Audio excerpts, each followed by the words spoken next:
आबकारी नीति मामले में पिछले 17 महीनों से जेल में बंद दिल्ली के पूर्व डिप्टी सीएम मनीष सिसोदिया को सुप्रीम कोर्ट से बड़ी राहत मिली है।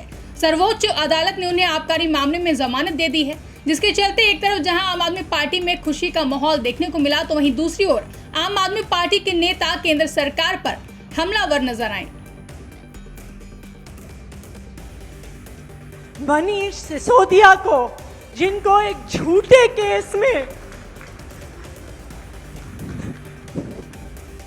जिन्हें 17 महीने तक एक झूठे केस में फंसाकर जेल में रखा गया।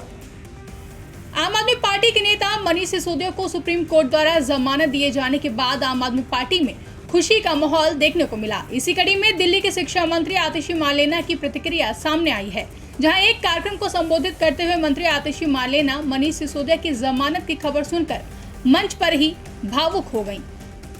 स्कूलों में पढ़ने वाले हर बच्चे और उनके माता पिता को बधाई देना चाहती हूं, क्योंकि आज के इस शुभ अवसर पर दिल्ली के शिक्षा क्रांति के जनक मनीष सिसोदिया को, जिनको एक झूठे केस में,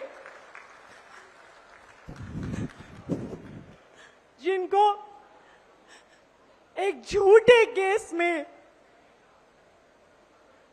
17 महीने तक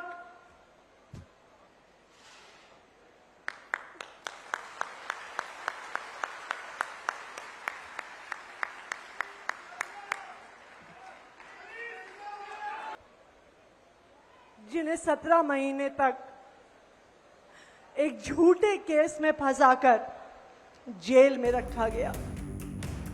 वहीं आप सांसद संजय सिंह ने भी अपनी प्रतिक्रिया दी है। इस दौरान बीजेपी और पीएम मोदी पर निशाना साधते हुए संजय सिंह ने कहा कि जो 17 महीने मनीष सिसोदिया की जिंदगी के बर्बाद हुए हैं, उसका हिसाब क्या प्रधानमंत्री देंगे?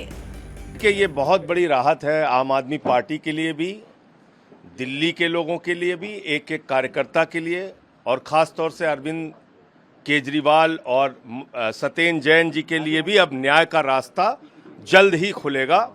मुझे पूरी उम्मीद है जो 17 महीने मनीष सिसोदिया की जिंदगी के बर्बाद हुए, उसका हिसाब क्या देश के प्रधानमंत्री देंगे?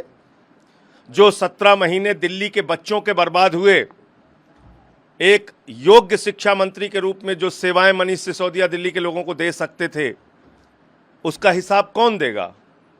आज मैं प्रधानमंत्री जी से पूछना चाहता हूं, आपका मकसद, बीजेपी के लोगों का मकसद सिर्फ एक है, विपक्ष के नेताओं को पकड़ पकड़ के जेल में डालो।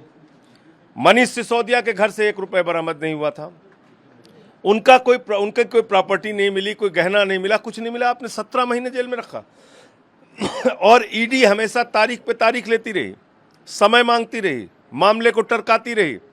आज उन सब चीजों पे विराम लगा है और सिसोदिया जी बाहर आएंगे निकलकर। बहुत बड़ी खबर है हम सबके लिए।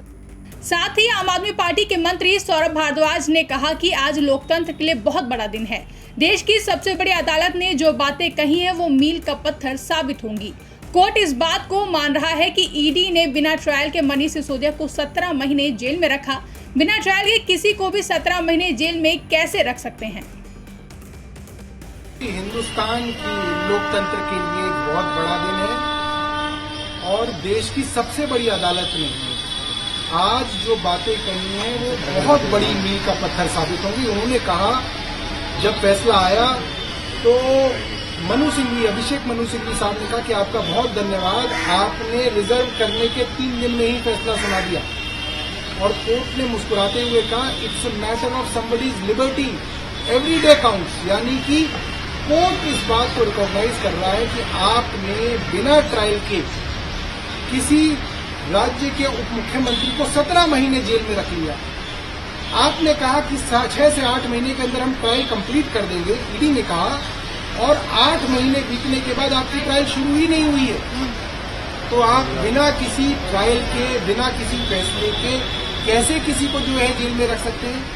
दूसरी बात, उन्होंने सभी हाई कोर्ट्स और लोअर कोर्ट्स, ट्रायल कोर्ट्स को एक सीख देते हुए कहा कि ये एक प्रिंसिपल है, bail is a right, jail is an exception. यानी कि बेल देना किसी का भी हक है, उसको बेल मिलनी चाहिए। आप ऐसे नहीं कर सकते कि आपका मुकदमा शुरू नहीं हुआ और आपने किसी को जेल में डाल दिया। भाई मुकदमा पूरा कीजिए, किसी का गुनाह साबित कीजिए, कन्विक्ट कीजिए, 1 साल नहीं 5 साल की सजा दिलाइए, कोई मना नहीं कर रहा। मगर आपका मुकदमा ही शुरू नहीं हुआ, कोई गुनाह साबित नहीं हुआ, बिना साबित हुए आपने 17 महीने उनको जेल में रख दिया। अब मैं ये जानना चाहता हूँ, अब वो अगर बेगुनाह साबित होंगे तो ये 17 महीने उनको कौन वापस करेगा? क्या ट्रायल कोर्ट वापस कर सकता है? क्या केंद्र सरकार मनीष सिसोदिया के 17 महीने उनके परिवार को वापस कर सकती है? नहीं कर सकती है। गौरतलब है कि मनीष सिसोदिया कथित शराब घोटाला मामले में 26 फरवरी 2023 से जेल में बंद हैं। उन्हें पहले सीबीआई और फिर 9 अक्टूबर 2023 को ईडी ने भी गिरफ्तार कर लिया था। उन पर आरोप है कि उन्होंने आबकारी मंत्री रहते हुए कई मनमाने फैसले किए जिनमें अनियमितताएं हैं। ब्यूरो रिपोर्ट, इंडिया पब्लिक खबर। फिलहाल के लिए इस खबर में बस इतना ही। देश और दुनिया की ऐसी तमाम बड़ी खबरों के लिए हमारे YouTube चैनल को सब्सक्राइब करें और बने रहें इंडिया पब्लिक खबर के साथ।